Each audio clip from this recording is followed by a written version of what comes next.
Good evening, everyone. Welcome. Welcome to the Whitney. My name is Megan Hoyer. I'm the Director of Public Programs and Public Engagement here, and I'm thrilled to introduce tonight's conversation between Ilana Savdie and Carmen Maria Machado. I want to begin by acknowledging that the Whitney is located in Lenapehoking, the ancestral homeland of the Lenape people. Due to the ongoing effects of settler colonialism, the Lenape today live in a diaspora across what is now known as the United States and Canada. As a museum of American art in a city with vital and diverse communities of Indigenous people, the Whitney is committed to honoring the perspectives of Indigenous artists and communities as we work for a more equitable future.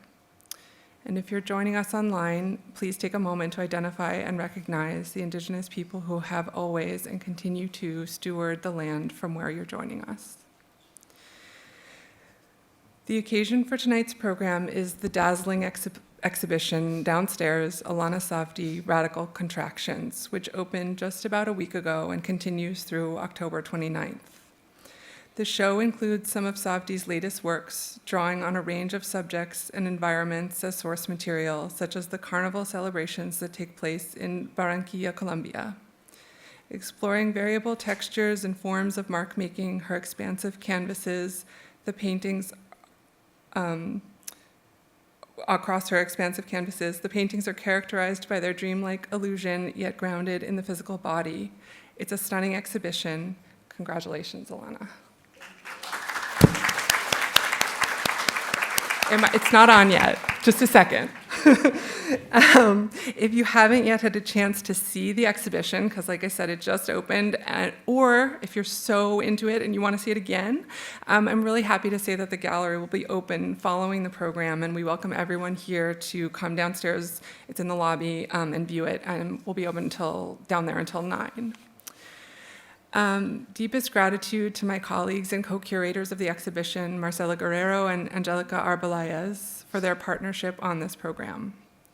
Thank you also to Pau and Cristobal from Babillo Collective, who are providing live Spanish interpretation tonight, as well as to our captioner, Cara Valor. So I'm going to briefly introduce our two esteemed speakers who are joined by Marcela, the Whitney's DeMartini Family Curator. And then I'm going to turn it over to them because I don't really even think they need an introduction, but I'm going to do it anyway. We'll be proper. So Ilana Savdie was raised between Barranquilla, Colombia, and Miami, Florida, and currently lives and works in Brooklyn, New York. Drawing from the history of abstraction, folklore, human anatomy, horror, and pop culture, Savdie creates uncanny abstractions considering how power structures can be resisted, transgressed, and dismantled. Her canvases assemble fragments into finely detailed, fluid compositions that pulsate with flamboyant color. Abstracted forms conjoin, merge, and blend to create riotous excess. At their core, Savdie's paintings aim to dismantle ideas of binary or fixed identity and embrace performance as a transformative tool. She received an MFA from Yale University School of Art and a BFA from the Rhode Island School of Design. Ilana participated in the 2022 Emerging Artist Residency Program at Horizon Art Foundation, Los Angeles, and was a fellow in the Next Haven Fellowship Program in New Haven. Her work is represented in prominent museum collections. I'm going to skip reading all of them and just say including the Whitney. Many other esteemed museums as well. Carmen Maria Machado is the author of the best-selling memoir In the Dream House, the graphic novel The Low, Low Woods, and the award-winning short story collection Her Body and Other Parties. She's won numerous awards, too numerous for me to read all of them, and she was a finalist for the National Book Award. In 2018, the New York Times listed Her Body and Other Parties as a member of, quote, the New Vanguard, one of 15 remarkable books by women that are shaping the way we read and write fiction in the 21st century. Machado's essays, fiction, and criticism have appeared in The New Yorker, The New York Times, Granta, Vogue, Harper's Bazaar, Tin House, McSweeney's, I'm editing as I do this, Believer, Best American Science Fiction and Fantasy, Best American Non-Required Reading, I like that one, She holds an MFA from the Iowa Writers Workshop and has been awarded fellowships and residencies from the Guggenheim Foundation, Yaddo, Hedgebrook, and the Malay Colony for the Arts. She's the former Abrams Artist in Residence at the University of Pennsylvania, and she currently lives in Brooklyn when she's there. It seems she travels a lot. We're so glad you could be with us tonight, Carmen and Ilana. Thank you so much. Please join me in welcoming them.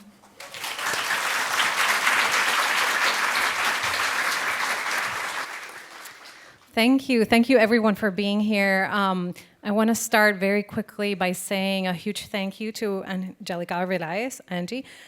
She's the curator of the show, co-curator of the show with me, and we're both so grateful to the two of you for being here and doing this together with us, with the Whitney. Ilana, also thank you to you because you accepted this invitation to do an exhibition at the Whitney, and we started this journey back in December 2022, kind of end of December.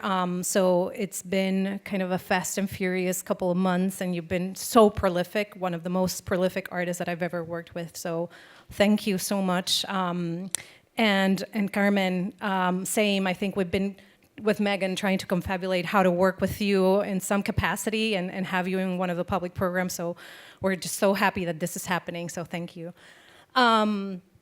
So I thought that perhaps we could start with kind of a pretty basic question that might be in the minds of everyone, which is, how did the two of you meet, and what kind of sparked this moment that we're living here right now? And maybe, Ilana, maybe you can start by what attracted you to Carmen's work and what prompted the invitation to bring Carmen into the conversation?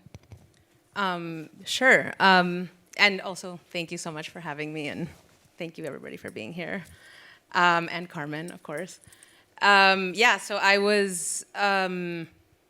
had read In the Dream House and had fallen in love with it and was in the process of working on a series of 3 paintings for my last show in London at White Cube. And I started reading The Husband Stitch, and that there was a specific moment in that story that you might be able to describe it better, but there's the main character gets what's called the husband stitch, which is an additional stitch given to women against their will.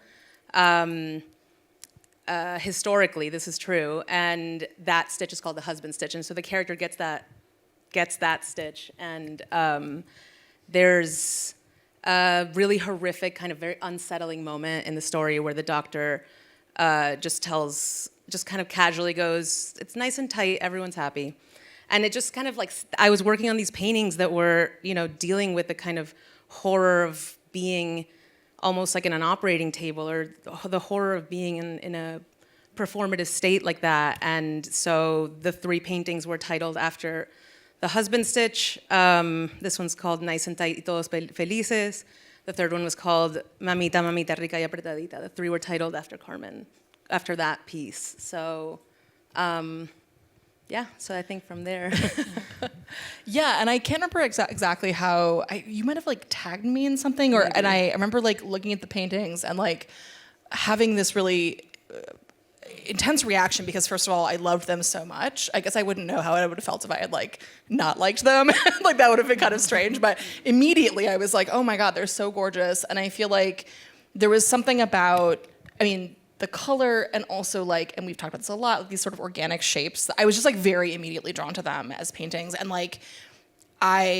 it was also interesting to me, the phrases that you had sort of pulled out. So I'd written this short story, The Husband Stitch, which is about many things, but is also sort of has this description of this, episiotomy stitch that's given. It was just a story that I'd heard from my aunt, who was a OBGYN nurse, many, many years ago. And it was horrifying, and it really stuck with me, that husbands would make this joke when women were getting stitched after childbirth, and they would say, put an extra stitch in there to, make it tighter. And I was like, well, that's the most horrifying thing I've ever heard in my entire life. And then she's like, oh yeah, they call it a husband stitch. And I was like, no, that's the most horrifying thing I've ever heard in my entire life. And so I wrote it down. And then years later, when I was writing this short story about sort of male entitlement and sort of the entitlement of good men was sort of the theme of the story, and also like urban legends. And I don't know, I was like really just sort of like horrified by this thing and fascinated by it.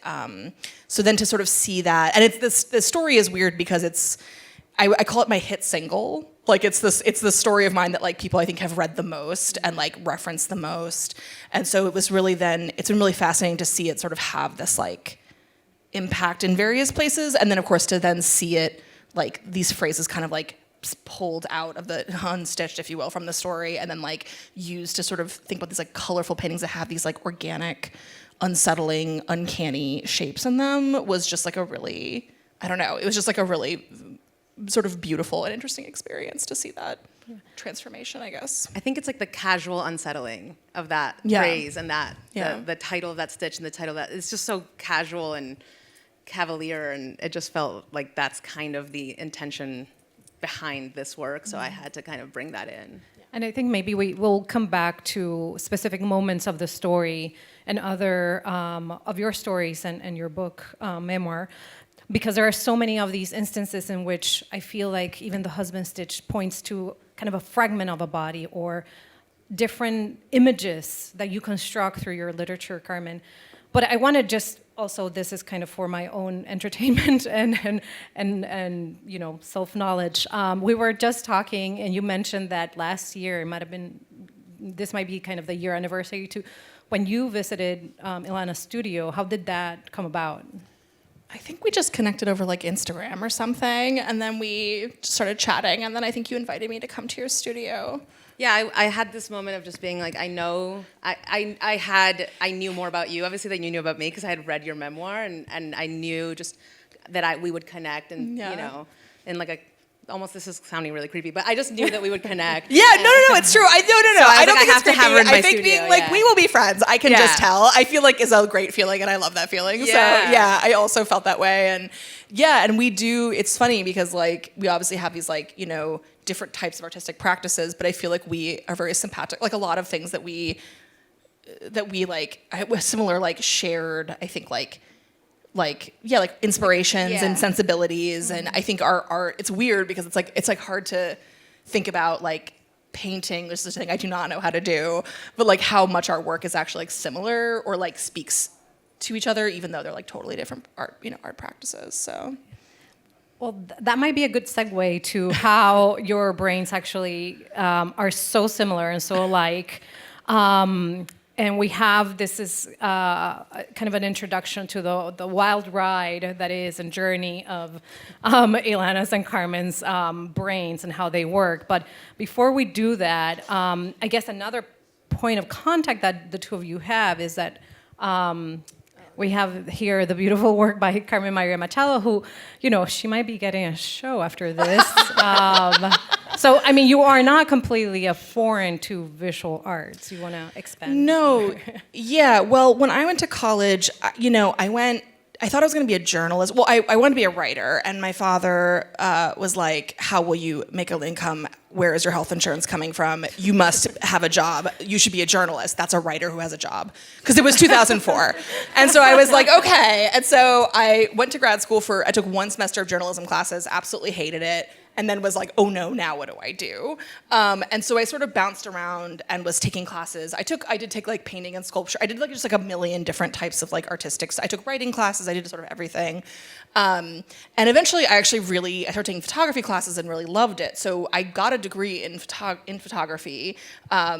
And most of the work that I did, I would say, is fairly forgettable, and I would never show to anybody, much less an audience of people. But I did actually have one series that I did right, like at the very end of my time in school, which was, interestingly enough, was sort of a bridge between like my writing and my photography, which is like I had done this series on film, and I was really proud of it, and I really loved them, and I was really interested in like bodies and sex, and also these sort of with this like sort of black couch, like the abstraction of the shapes, and then I ended up like not only presenting these pieces to my class, but then also like writing the sort of essay that accompanied it, and like reading the essay while I was showing the work behind me, and you know, obviously like I still take photos sometimes, but it's not like a thing that it's not like a part of my practice explicitly, though I do feel like I've retained a lot of like visual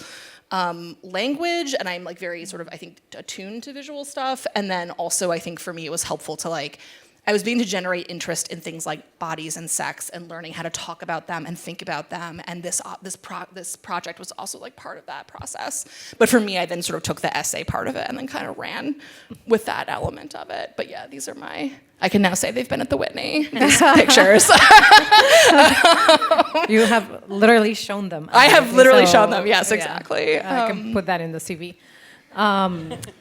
So let's dive into this uncanny world of connections and inspo, the inspiration images. And these are yours, Carmen, right? This painting was the one that I submitted to you. This is my painting, actually. No, this was one of the ones that I sent you. So when I was growing up, the other reason that I think I was sort of inclined toward a visual practice in college was that my father is an engineer, but he is really interested in art and art history. So when I was growing up, he had a lot of those, what's her name? The nun who does the art, Sister Wendy, yes, Sister Wendy. And she had this big book, and it was like Sister Wendy's Guide to like Western Art. And she had picked, it was like all the major. I was at this point too young to understand like what does it mean to be like a major artist in the Western tradition. But basically, she had like a list of these artists, and she picked one painting from every artist.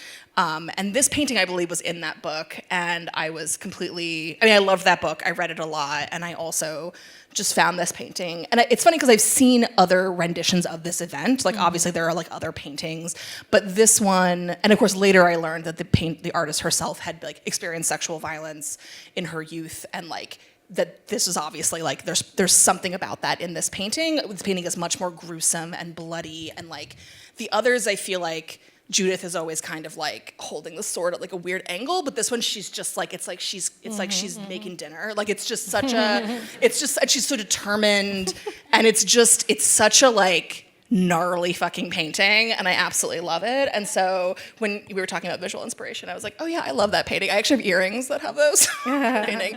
And these are other like works that really spoke to me in school. So like I was really obsessed with Nan Golden. I think there was something about that like documentary style that I found really interesting. I really love this photograph of Tori Amos suckling a piglet. I actually am currently working on something now that involves like a human woman suckling an animal. I think it's like an image that's like really stuck with me for a long time. And Deanne Arbus, I really liked her. There was something about not only her work with like, it was like people on the margins of society was like a big sort of theme of hers, but also I remember learning in school that the camera that she used was not a camera that she held up to her face, but it was a camera around her neck. So she would look down into the camera to see the people. And so it was this entire discussion in photography class about like what it means to look at a subject like through the lens of a camera as opposed to look down. And so you're not looking directly at the subject. And like that just blew my mind. I was like, oh my God. So yeah, I really love her work. And this. So we were trying to find this earlier. So this sculpture, I went to college in DC, and I used to go to the Hirshhorn, which is one of the Smithsonian museums, so it was free, so I went there all the time. And this sculpture was in the basement of the Hirshhorn, and I used to get so close to the security barrier that the security guard would be like watching me like a hawk, because I could not tell, and still do not know to this day, if that is a flat or a concave surface on the front, because the color is so dark. And it's weird because I think that like it feels so different than like the Judith painting, but also there was something about like the unknowability of it, and like it like required something of me that I couldn't quite suss out, and I wanted to touch it so badly. It was only my own self-control that I did not do that. I also really love David LaChapelle. He was someone whose work like that sort of pop style or commercial style was really interesting to me, and also religious imagery was like always really fascinating to me, because I was in college like losing my religion actively, and so it was just like something really beautiful. Like I also remember like it's not in here, but like Piss Christ was like really interesting to me. Like it was stuff like that where I was just like very obsessed with it. And Louise Bourgeois, I just love these huge fucked up spiders. I don't know anything smart to say about them. I just feel like there's something also with the scale of them and how like huge and sort of inexplicable they are. The relationship to the mom. Yeah, exactly. And I also am like very terrified of spiders, but I'm trying not to be. It's like an active thing I'm trying to do. So I sort of love them. Oh, yes. Okay, so these, who here recognizes these images? Okay, yeah, got it. So these illustrations came from, well, not that one, but these three, Scary Stories to Tell in the Dark, which was this book series that came out in the mid-'80s by Alvin Schwartz, who was a folklorist for children who did these like urban legend folklore stories that were very scary, and they had these really iconic illustrations by Stephen Gammell. In fact, for my first book, so The Husband Stitch, there's a lot of, I reference the stories pretty directly. He also collected this illustration from a different book, but that's the story of the green ribbon, which is the story of The Husband Stitch, is the woman with the ribbon around her neck. And so I actually tried to get this artist for the cover of her body in other parties, but we couldn't get a hold of him. And I was so sad because I was like, I have the best idea in the world. Let's do a cover like that. And we couldn't get it done. But yeah, and I had these books as a child. I was completely terrified of them. But like everyone who had these books will tell you, the illustrations were so iconic and so completely unsettling and uncanny. Even just like, I'm assuming they're watercolor. I actually don't know, but there's something about the way they kind of bleed into themselves and the way that like they're sort of soft in some places and they kind of like become very detailed in others. I love the hand. It reminds me of, the hand that sometimes you see in your paintings, Ilana, and how it kind of, what's more uncanny is not just the hand, but that it doesn't go anywhere. Like it doesn't, like you don't see the full just body. lingers. It lingers, yeah. And what's crazy is they actually like they re-released those books a few years ago and they put different illustrations on them, which I thought was insane. I was like, why would you do that? Those illustrations are so iconic. I think they eventually put them back because people freaked out. But yeah, Carmen, when you're writing, do you have these images around you, or? I mean, I have a lot of art hanging up. Like I have a lot of. I feel like mentally I'm like the junk lady from Labyrinth, like with all my stuff around me. I need all my possessions sort of around me and all this art hanging on the wall. So I feel like my room is full of like, where now since I've moved to New York, my office is in my bedroom as it is. And all that art is like around me.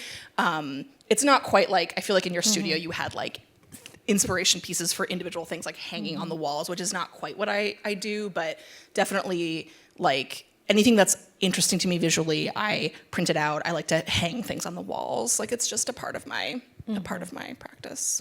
Oh, did we lose the? Oh no, yeah. Oh yeah. I also really love miniatures.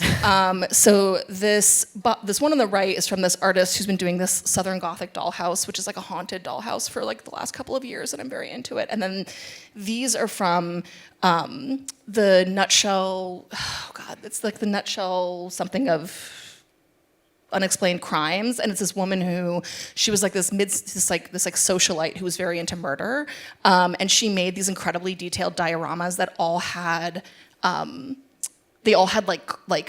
you could solve them. So like she actually trained detectives with these dioramas where like there were murders, there would be like a little description of like what had happened, like someone came home and found the body, and then it would people could use them to solve the crime. And they were just these like beautifully miniature, horrifying little murder scenes that I find like completely compelling. Was there something about the contrast between the large, crime scene genre, if you will, and the fact that these are more kind of almost impenetrable or small, or? Well, I think there was something about the fact that like she also was like a woman.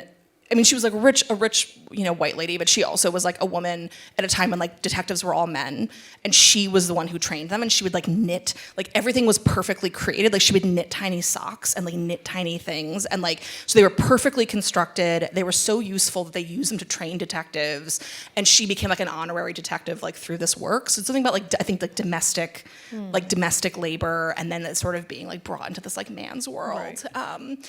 And I've seen them in person, and they were also in DC at some point, and they're like really beautiful.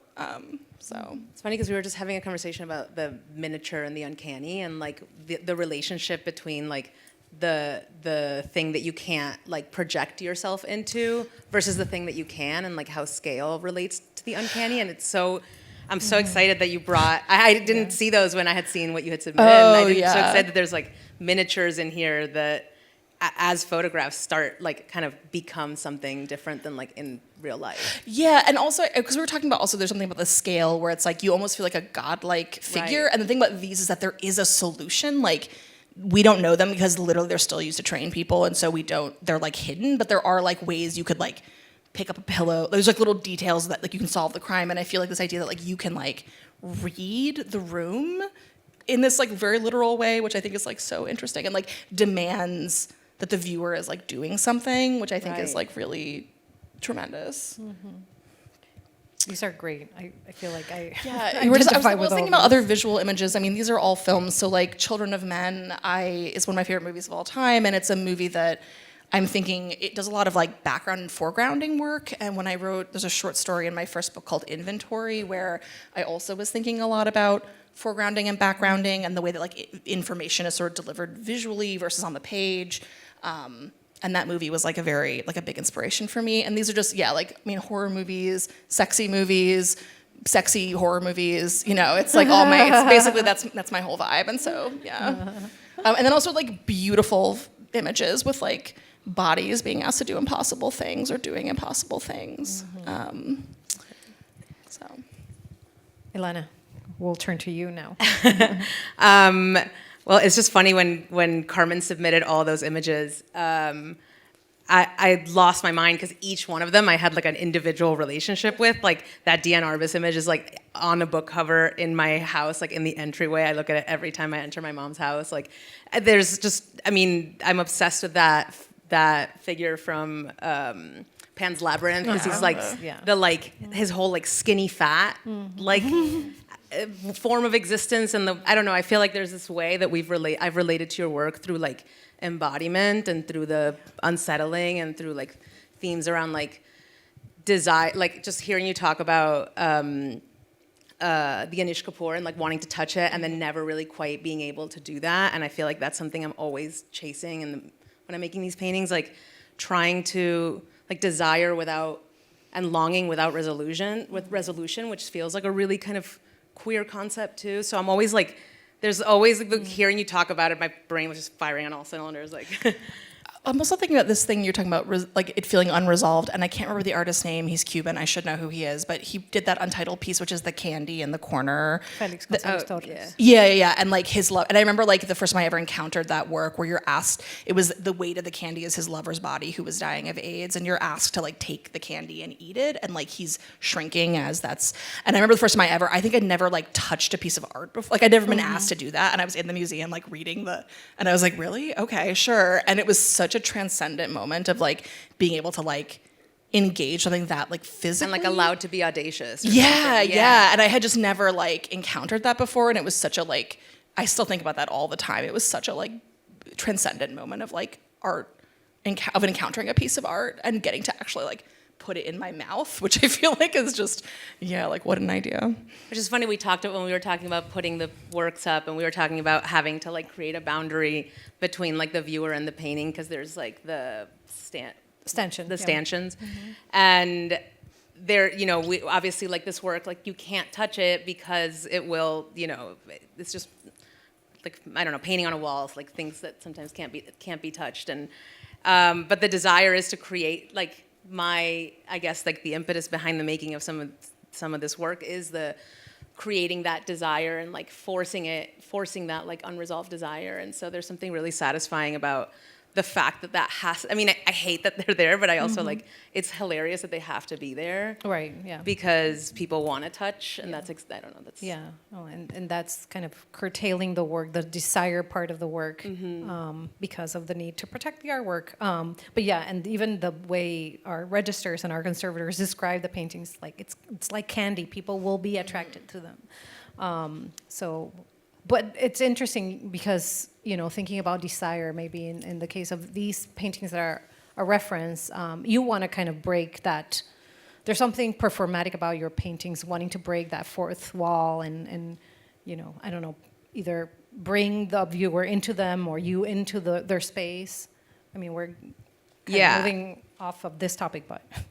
Yeah, I think, bringing it into maybe the slideshow a bit, but yeah, I think about the way that things can be, if you want to go back to the last one really quick, like I look to a lot of these like Baroque, like exuberant paintings that deal with, like I keep calling it like the melodrama of the Baroque, that deal with like the way these sort of entangled bodies are both like singular forms and also composed of their parts, and they're defined by their parts. So it's this sort of desire to like fuse things, like take something like this and kind of fuse it together to like unravel what could be, I don't know, what could be like a binary of good and evil, or what could be just like, you know, separate, disparate forms, and try to like force them into coexistence. It's so fleshy, and which is what I love about it. And it reminds me of like The Thing. Like I Thing. feel like that's like the film The Thing. Like I feel like it's like these bodies that are like, Yeah. you can't, like they're kind of melting together, and there's just this like, like it's so Any kind of enforced fusion. Yeah. To create like the monstrosity of something. I Yeah. don't know. If I always find that really exciting. So like I don't speak to like I might not speak to like each individual one, but just like that's a general relationship that I have to these works. And yeah, I do have a wall with a lot of these works. I print out a lot of images and like fill my studio with them because I think it's the thread that ties all these things together for me. The intersection of all these things that this Linda Benglis piece was actually, or this series of Linda Benglis like wax pieces is part of what led me into working with wax. There was one of these at the Yale Gallery, or two of them at the Yale Gallery, and I would just sit in front of them for hours, try to figure out how she made it. And I think that was something I was chasing, was like how wanting to make someone like try to decipher something. And I think like, yeah, I want to touch that. Like that's At what point did you think, or did you feel, Ilana, that you wanted to kind of dig into and delve into, aspects of the body or organisms, or even like thinking of the Linda Benglis style embryo, like, I mean, I think it's all like, I think that I think the work has always kind of like trafficked in the body to varying degrees. Like, my mom recently pulled out like a piece I made in high school that was just like somebody buttoning up their flesh or something. And I was like, that's like a Ren and Stimpy tactic, you know? And so there's something really like, I think I've always been really drawn to things that like delve into into both like the ideas around like existence and having a body, but just like the audacity of it too, like the offensiveness of having a body and the offensiveness of taking up space with it. So I think that's always been like an area to channel it through. well, this is quite an important reference in your work, and maybe you can explain, what's behind the marimonda that often appears. It's very attractive to even try to find the marimonda mask in your paintings, but So a huge point of reference for me has been, I grew up in Barranquilla in Colombia, which is home to where the Carnival of Colombia happens. It's a 4-day event. I'm like looking at my whole family right here, so I have to like not look. It's a 4-day event where the 4 days before Lent, the entire country basically like comes to Barranquilla and delves into this sort of like complete reversal of social norms, and it's this huge kind of festivity. And so I've always been drawn to the marimonda, which is it's this figure with like, it comes from the combination of like a monkey and an elephant, and it like behaves like a monkey, and it has this really kind of like trickster quality of like being like vulgar and perverse and offensive, but also like bringing the kind of joy of the carnival, like and I've always been drawn to it just in terms of its like uncanny quality. It's very like phallic looking, and it's really just so I've collected them over the years, but it also has this history that I discovered upon researching it, which is part of a costume that was meant to mock a kind of like oppressive elite. It mocked politicians. It mocked the upper class. It had this like characteristic that I'm always drawn to, which is the the idea of using like mockery and humor and performance as forms of resistance. So I've started to pull the features of this mask into my work a couple years ago, and it's been really fun to kind of like embed it in and pull it out and untangle it, and it becomes like a thing that roots bodies that are otherwise unraveled in the work. Right. I mean, it's already an entangled kind of figure by being this hybrid. You've also talked about the marimonda or this trickster figure as kind of it's humorous, but it's a radical figure that kind of appends power dynamics or power structures. Yeah, I think the idea of the trickster as an agent of change has always been really interesting, and the idea of like humor as a mode of resistance and as a mode of inversion has always been interesting, and I think I root in it a really kind of queer form of resistance through like exaggerating the body as and mimicry as a form of transgression, and so I kind of locate that back into the work. Yeah. Another agent that kind of makes an appearance are different parasites. And if you've seen the show, you've seen the kind of the pretty protagonist role that the parasite, one specific parasite, has in the show. Do you want to speak to the idea of... I like to find parallels between like the sort of trickster and folklore and trickster in nature, and the kind of behaviors of the parasite just are very, by nature, very trickstery, like this sort of body snatcher kind of aspect of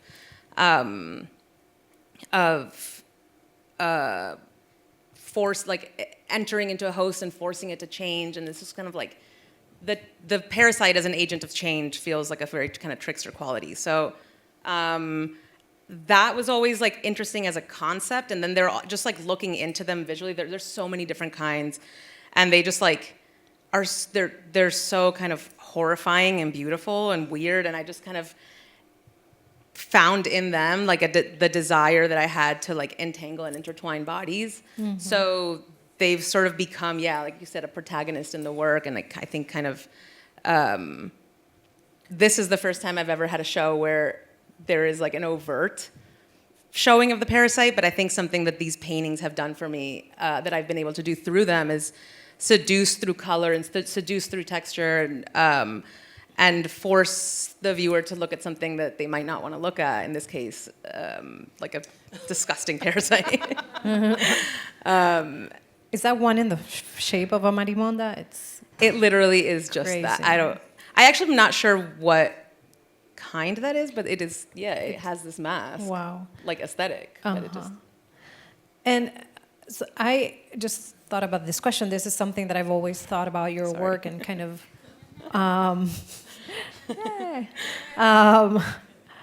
and we've kind of talked about it here and there, but you know, this conversation and that happens a lot in painting, and this kind of wanting to separate figurative painting versus abstraction, and like these two occupy very separate poles. They never come together, and I think the way I interpret your work is it's a figurative work, because the body, microorganisms, bodily parts make it into your work. So I don't know if you wanted to say anything about that dichotomy, and whether that's something that you're thinking about. Yeah, I mean, I've never quite had that. I mean, I think like that distinction just doesn't exist for me. It doesn't. I think that, and it's something that I related very much to your work. The idea of like the monstrous, and like abstraction has been this way of delving into the monstrous, and so like the fusing of disparate parts, and like and the like reconfiguring of bodies, and the like reorganizing of things to create. It's like it leads into the abstraction of the body, but it just it definitely isn't. I don't consider those two like polarized like elements in painting. I like to play with. I like to stay in that space between things in general, and so that just never that never felt like it made sense for me. Yeah, I feel like that liminality or that like yes and where it's like, I don't know, like I feel like with my own work, I'm constantly, people are, like one time at an event, someone came up to me and they were like, we're booksellers at a bookstore and we've been fighting about where to put your books for like weeks and like, where do you think they should go? And I was like, I am not getting involved in this fight. Like you can, but I think that like people want to like, obviously in a bookstore, you kind of have to put it somewhere, but like, I think this idea of like, and they say like it doesn't have to actually fit neatly into a spot. Like it can exist in the interstices in the liminal space. Like, I think that like I'll let you guys figure that out is my approach. I'm like I don't Right, know, it's like, and it I don't doesn't have to seem like define I it, have exactly, to tell. Yeah, I'm like that feels like a really fun thing for someone else to figure out. I was like, that's for the academics. Like let the academics do their thing. Like, let them, you know.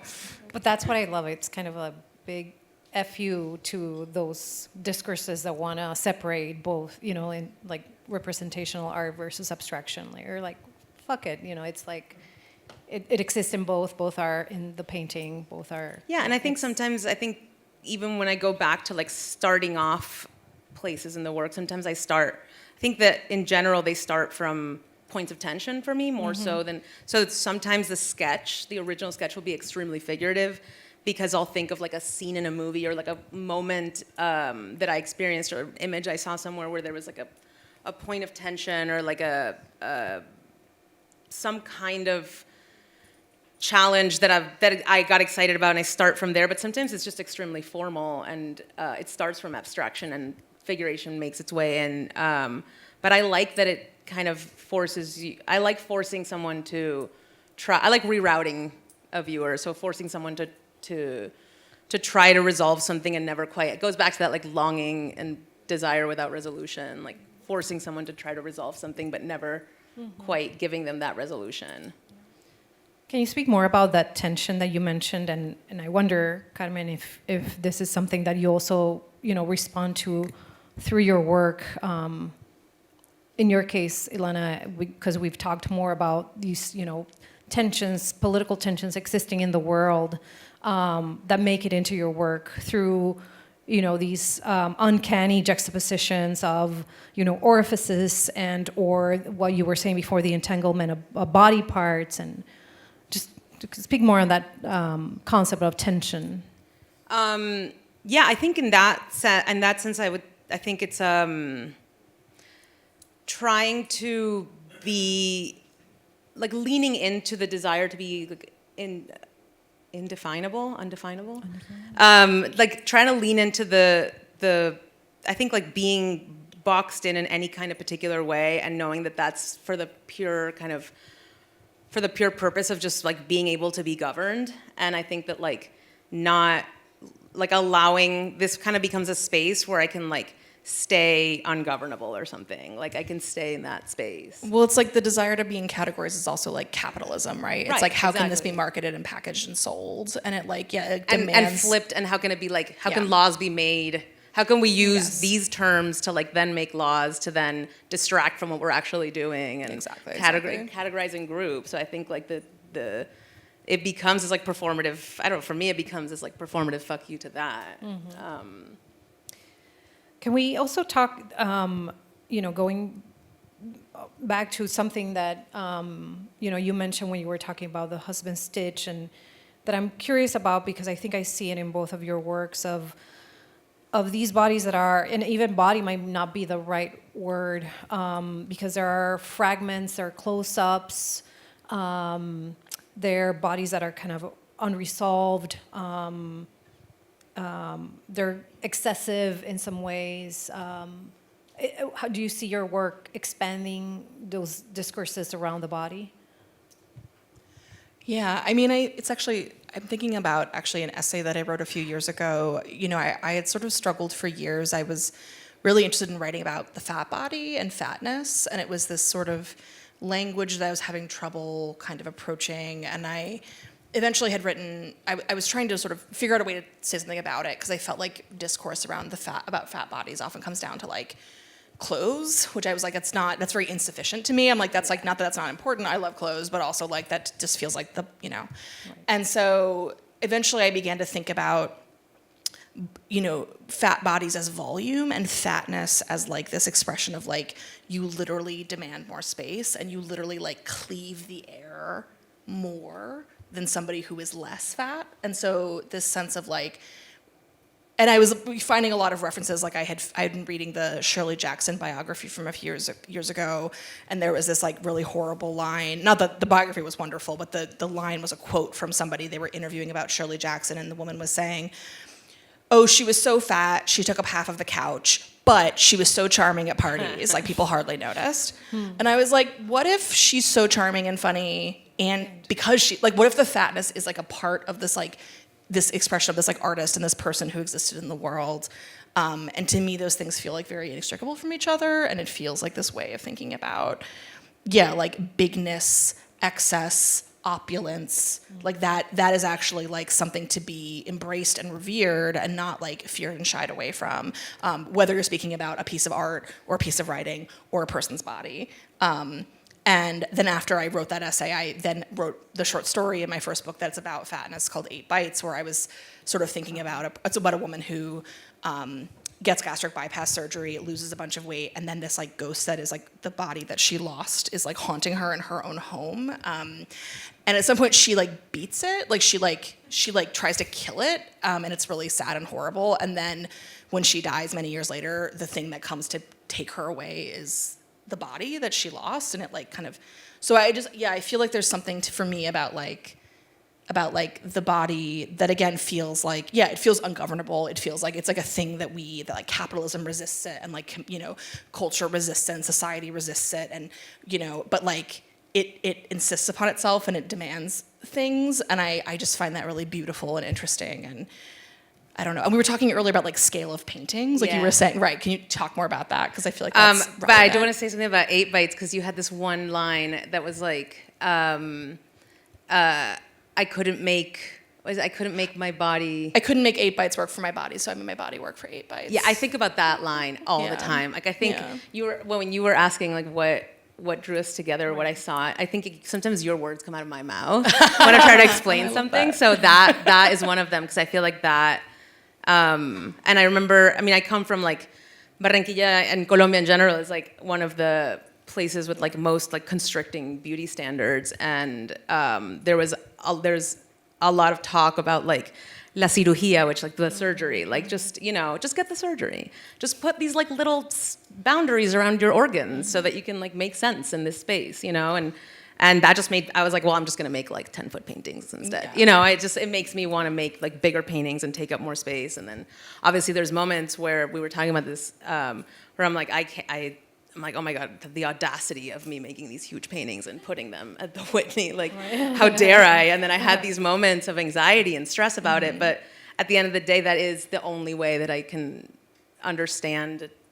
Like, the paintings are made to the proportions of my own body, like, so that I can use, like, my, all of my joints to make them, as angry as that makes my joints. I feel like there's also like related discourse to like who gets to write like giant fat novels or like books that are like hundreds, like a bajillion pages long. So and like the way that can be gendered sometimes. And I think this idea of like being like, not only I'm gonna like bring you in because this is gonna be such an excellent painting or novel or whatever, and then I'm gonna make you look at like a huge ass painting that's like bigger than your body, or read a book that's 800 pages long or whatever, because it's so good and so interesting that I can like demand this thing of you. But I feel like, and the thing is, I feel like, I don't know, growing up, like, I feel like I was just taught and told that like I had to like, shrink down. It was just, it's weird how literal it is, where it's like, I had to think about myself as being like, too much, too big, didn't fit, things were not.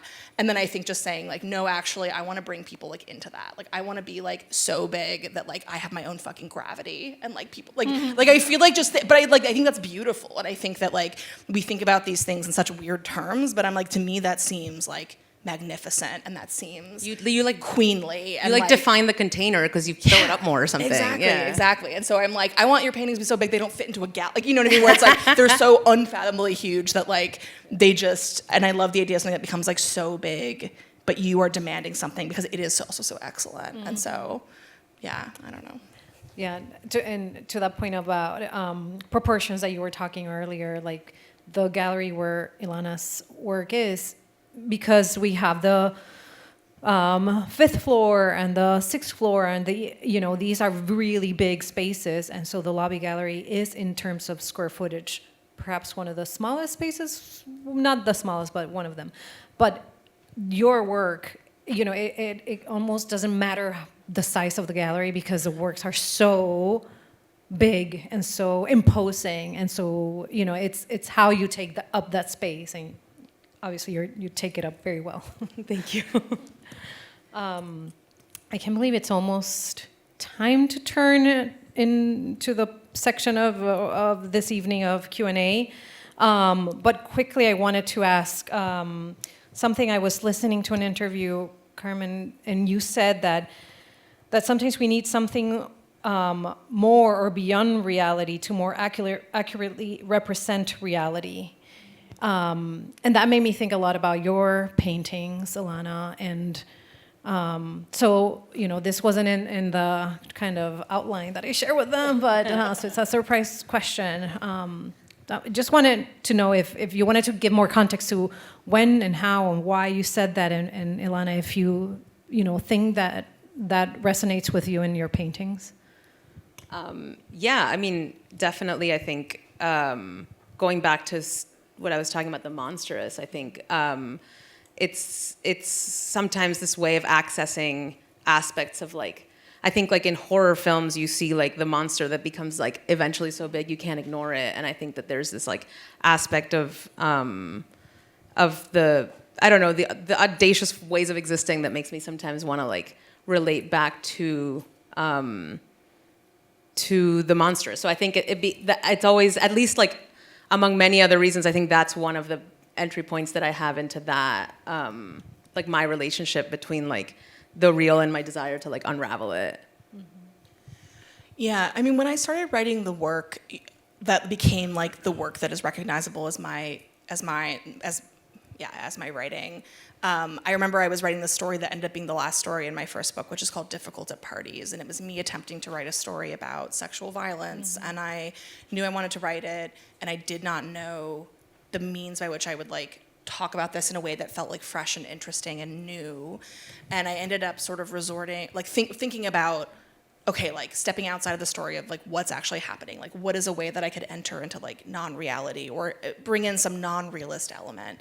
And what I settled on was a character who has experienced sexual violence, has sort of, like, vacated her own interiority as a result, and is trying to sort of pull it back, and then she ends up deciding to watch porn films, but when she does, she can hear the thoughts of the actors, like, she can hear like a monologue running through her head. And then I feel like with 8 Bites also, I was like, how do I talk about what it means, what the surgery, and, like, what it means to, like, think about fatness. And I was like, what if I had literally read a line I read a memoir about bariatric surgery, and in the memoir, the author said she had lost, like, X number of pounds, and she was like, it was like I lost a whole person, and I was like, oh, interesting. What if, like, that is the person? So, like, and then I think for me, the way my brain works is then I was like, oh, I'm gonna make it like an actual creature, like a ghost that is also it's like a fat ghost, a ghost of her fat, a ghost of her body that then exists. And it's, like, literal, like, it's not like a metaphor. It's, like, actually in her house, like, leaving her little presence and, like, moving around weirdly. And so, yeah, I feel like for me, it just feels like often the best way to articulate, like, a thought that I'm having about, like, bodies or women's lives or queer lives or whatever it is that I'm thinking about, like, is to sort of access this, like, extra space that we have. And, like, in reality, I don't think we have it, but, like, in fiction, you can do whatever you want. And so, yeah, I think there's something about, like, having that space to be like, what if, like, what if I think about this a little more, like, literally, and, like, it becomes, I don't know, like Yeah, it's funny because you're talking about taking something that's abstract and, like, a thought and making it something real. Right, exactly. And that's a really exactly. like, it's like that's your sort of way of accessing the unreal or the, and Which I think you do too, Ilana. I mean, because you start with the drawings, but then, a painting like this one, for example, and there's the more aqueous sort of sections of the painting that are sort of maybe holding back is not the right word, but then the more waxy ones are just giving you so much, and so you play with that, which is also something about perspective or closeness. an entanglement of, I don't know, bodies and realities, I guess, in a way. Yeah, and I feel like with these paintings, I mean, like, also forgive me because I feel like I don't, but like it's like there's something about like where it's like you begin with this like like this physical, you're like, oh, it's like flesh or bone or a parasite, and it has this like deep physicality, and then you're like moving into these like it's like I feel like this is like what I mean when I said there's like other space. It's like you're moving beyond this physical object, and there's like these whole like dimensions outside of it, and I feel like that's what it feels like, where it's like there are these like these like pockets of meaning that exist outside of this like physical object, and I feel like that's what that looks like is like that painting. Yeah, I think there's like I have this at the end of the day, like when I was saying about starting from a point of tension, they're also really like starting from feeling first, and I don't know, my own kind of like visceral interpretation of like what I think are collective social anxieties or my own anxieties, like cultural anxieties, but I think that they start from feeling. So I think anything that is, I guess it starts to take these kind of abstract concepts and bring them into kind of something that feels like I can touch it or poke it or like, penetrate or whatever. Like there's something that becomes of the real that comes from a place of the unreal first. Mm-hmm. So it's 7:30. Yeah, right. My clock is not wrong, right? I'm sure there might be some questions in the audience. So if anyone has, Andy is over there with a microphone. How did this happen? Hello. I'm so happy to be here. I just flew into New York for a couple of days and get to be blessed with all of this amazing artwork. So thank you for existing. It's been amazing to hear you both talking and vibrating off of each other. Ilana, I really loved seeing your work. It really knocked me off my feet. And hearing you talk about your work and share images that inspire you has been so disgusting and amazing and really beautiful. But just thinking about, the grotesque and that use of a specific kind of relationship, beginning with disgust in beholding certain forms of embodiment. You both share this and, manipulate it and massage it and use it in your work. But Ilana, your color palette is also so bright, but also extremely beautiful at the same time. But because of this brightness, the beauty is strange and unrecognizable, but I'd love to hear you talk about your relationship to the kind of saturation and vibrancy of the color palette you use in your work.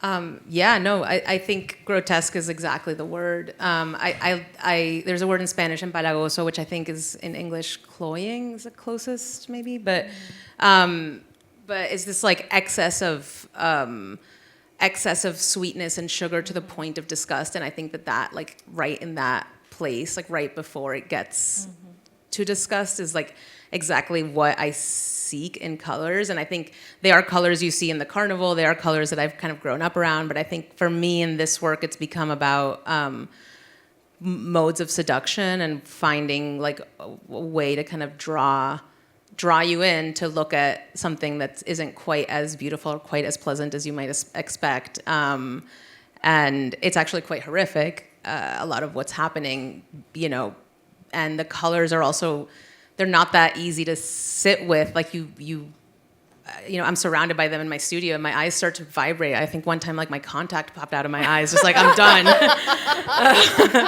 But like, it just becomes this form of seduction that can keep the work in this place between attraction and repulsion, which I kind of always feel like I live in that space and want to bring, misery loves company or something. I want to bring people into that space with me.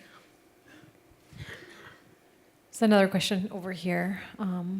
Let's wait a second for the microphone. Hi, thank you both so much for this. I had a question about wanting to hear more about something that Carmen said, and then I also had like a possible idea about one way that it could relate to Ilana's paintings, but it was when you were talking about Children of Men, which I think is your favorite film, you said, and you like the way that the foregrounding and backgrounding of information. And that just really intrigued me, but I wasn't entirely sure what you meant. And looking at Ilana's paintings and thinking about, what I just saw downstairs, I was thinking about how the negative spaces are so often what we would call the background, but they are so often in your paintings the things that are the most physically present because of the beeswax.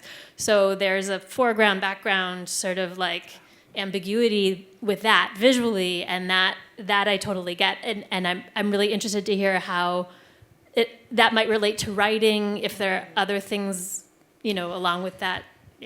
Yeah, so I'm actually like a weird pet obsession with mine is the ways in which visual art and prose are really different from each other. And I became interested in this because I also teach, and like a thing that happens a lot is that students come in and write stories that are basically just scripts for movies they've seen. A film is like a visual medium that has its own distinct qualities that is distinct from prose. And like prose can do some things well that visual art is like less, and vice versa, right? And so one of the things that I find so wonderful about film is that when you're watching a movie, obviously things are happening on the screen, but your eye can go wherever you want, right? Like you could like ignore the person talking and just like look over at the background or whatever. And I used to play this game where when I was with certain family who really loved The Big Bang Theory, my favorite game was to look at the faces of the actors who were not speaking in the scene, because their faces were always really funny because they weren't fully focused on, because they didn't have a line coming up, so they would be like doing weird. So I became really interested in like looking where I wasn't supposed to be looking. And this is also why I really hate 3D movies, because of the way they're structured, it forces you to look in a certain place because of the way that it makes me crazy. So the thing about Children of Men, I mean, obviously all movies do this, but like it's a movie that a lot of the world building of the film is taking place in like brief passing details. So like you'll watch a scene, and I've seen that movie probably like 30 times, and every time I see a different information in it. So like I had watched it many times before I noticed like graffiti said certain things, like, or like at some point there was a scene where there's a television on briefly and you realize that the ad on the television is an ad for like a suicide pill, because it's like set in this like future world where people have stopped having babies, and it's like this very dystopian. And so, or there's like moments of the film where like at some point like the protagonist, like there's an important conversation happening and he's distracted because there's a kitten like climbing up his leg, and so you can hear this like all this stuff happening around him, but he's looking down at the kitten that's like trying to climb up his pants, and like there's just something about the way the information is being relayed. And like when I wrote the story Inventory, it involved, it's a story told entirely through sex scenes. It's a woman who is having various relationships, but also there's and I wrote this pre-COVID, it's like a huge pandemic that's like sweeping across the earth and killing everybody. And so I was really fascinated by how like a big world thing can be happening, and also you're still like trying to get laid, and that's how life is, right? It's like there's like big shit happening in the background, and also you're trying to like make breakfast, walk the dog, live your life, find meaning, whatever. And so that like tension was really fascinating to me, and I was thinking about it with that film like visually, and then also how do you render that into prose? Like how do you sort of create that same effect? So yeah, that's kind of what I meant by that. But it's just because I have this obsession with like how prose is not film and vice versa. But yeah. And Ilana, do you want to say anything? Because I think that we've also spoken a lot about many aspects of your painting, but I don't think depth and foreground, background. I don't know if we've had that conversation, and I think that pertains to the question that was posed. Yeah, I think like I try to think about everything as being of the body, whether it's like a figure or like real estate for a figure or something, but everything has this like sense of being like of the body. So that includes anything that is like environment, architectural background, whatever. Like I think about it more through texture, and that's always like taken me out of any kind of space of the real, any kind of space of like like the narrative or the